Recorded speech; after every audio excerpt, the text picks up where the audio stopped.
چې زما ازادي د نه خراب نشي، زما خپلواکي د نه خراب نشي. د دې ملک خلاف چې څوک سازشونه کوي، د پاکستان خلاف ډېر لاسونه لګیا دي. نن هم د دې خاورې خلاف سازشونه کېږي، په دې قوم کې انتشار پیدا کوي، دا ملک ډلې ډلې کوي.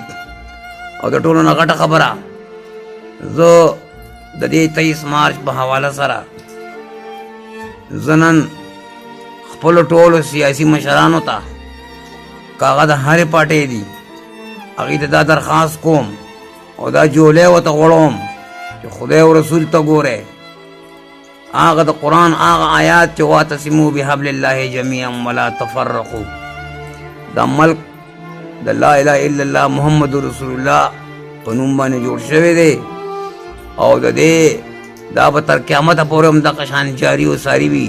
دا به د لا اله الا الله محمد رسول الله او د قرآن په نوم باندې د دې خبرې بنیاد ایښودی شوی دی. دې کې نور سازشونه نشي چلېدی، دې کې نورې نظریې نشي چلېدی، دې کې نورې پارټۍ نشي چلېدی. دا د قرآن او د محمد په نوم باندې آباد وطن دی او د قرآن او د محمد په نوم به تر قیامته پورې قایم او دایم وي. دې کې نورې پارټۍ او نورې نظریې نشي چلېدی، دې کې نور سوچونه نشي راتلی، په دغه کې نور نظریه او بل نظریه او بل سوچ نشي ځای دی. د دې ملک بنیاد مضبوط دی، د نظریه مضبوطه ده، مګر د 47 نه راپریشته باندې د دې ملک سازشي ټولو د دې ملک د دشمنانو خلکو، هغه خلکو چې د دې ملک بنیادونه کمزوري کوي، هغې سره ملګري دي تر اوسه پورې او د دې ملک د تباهۍ او بربادۍ سامان جوړوي. الله دې هغې له دا وس ورنه کړي، هغه څوک د الله تعالی په دې کې ناکامه کړي یا دې کامیاب نه کړي چې د دې خاورې خلاف سازشونه جوړوي، دې ولس ته نقصانات رسوي. زما د ټولو سیاسي مشرانو نه دا امید دی چې هغې یو مرکز له راشي. د څه دپاره؟ د کرسۍ دپاره نه، اسلام آباد کې د کرسۍ دپاره نه، خدای او رسول ته ګورئ، د دې خبرو نه واوړئ، د دې ملک د بقا او سلامتۍ دپاره لږ سوچونه وکړئ. سیاسي مشرانو زما راغونډ شئ، دا کپرۍ راغونډې کړئ، د دې ملک د تباهۍ او بربادۍ سامان نور مه جوړوئ. راغونډ شئ د دې ملک د بقا او سلامتۍ د تحفظ په خاطر، د دې ملک د تاریخ او تهذیب د تحفظ په خاطر راغونډ شئ، کپرۍ یې وکړئ، د دې ملک ډیفینس وکړئ، دفاع وکړئ، خارجي توګه باندې د دې ملک آئیډنټیفیکیشن داسې وکړئ. پاکستان دشمنانو په دنیا کې ډېر بدنام کړی دی، هر چا ته ډېر ذلیله کړی دی، مګر داسې نه ده. د پاکستان قوم، د پاکستان ولس هم نن هم د دنیا یو ډېر تهذیب یافته انتهایی شریف خلک، جفاکش خلک، محنتي خلک، په دنیا کې د دې نه جفاکش خلک نشته، دونه رنگین خلک او دونه سمپل خلک د دنیا کې نشته. زمونږ د کلچر په شان اوس هم زمونږ د کلچر چې دی د دنیا، پاکستان د دنیا که دا وګڼم د قانون په وړاندې د پاکستان مثال دی، یو جومات دی، نن هم پاکستان دی یو جومات حیثیت لري په ټوله دنیا کې، پاک دی د هر یو څیز نه. حقیقت دا دی، مګر زمونږ د مشرانو غلطې فیصلې، زمونږ داسې منصوبې، زمونږ د خارجه پالیسو غلطې اداګانې، زمونږ د داخلي منصوبو غلطې اداګانې د قوم تباهۍ بربادۍ طرف ته بوتله.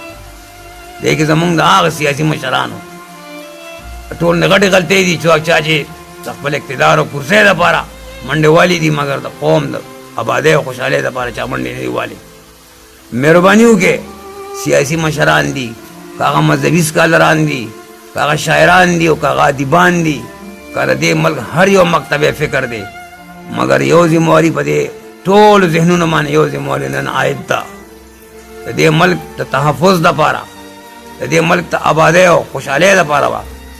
که هغه شاعر دی، دی به قلم چلوي، که هغه مزدور دی، دی به محنت کوي، که هغه ډاکټر دی، دی به د خپلې پیشې د تحفظ، د ایماندارۍ او د دې ملک د تحفظ د یو ښه شناخت پیدا کولو دپاره کوشش کوي چې هر پیشور په خپله پیشه کې د دې ملک د آبادۍ او خوشحالۍ او تحفظ خیال وساتي او بیرونی دنیا کې د پاکستان د شراخت ډیر زیات خیال پکار دی.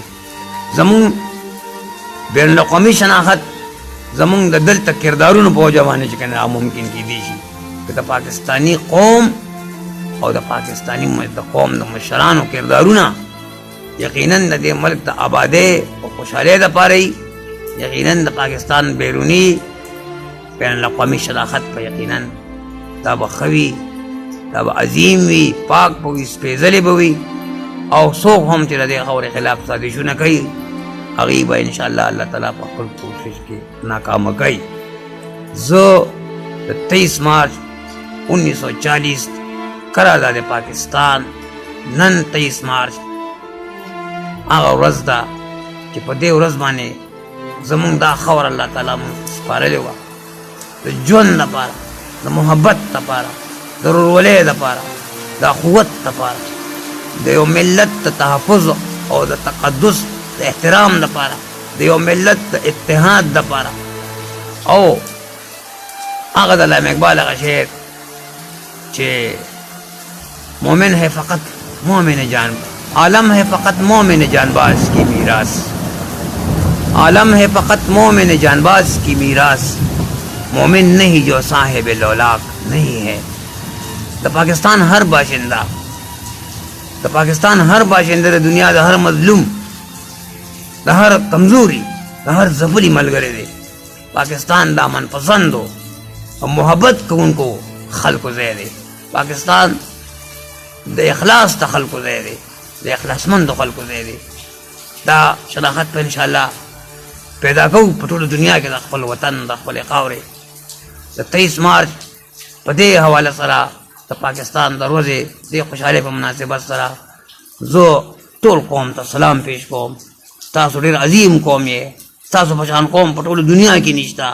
یقینا دنیا به څه وایي، هغه وایي خلک به هر سهار څه وایي، و جانانه مه د چا منه نه به یې منمه.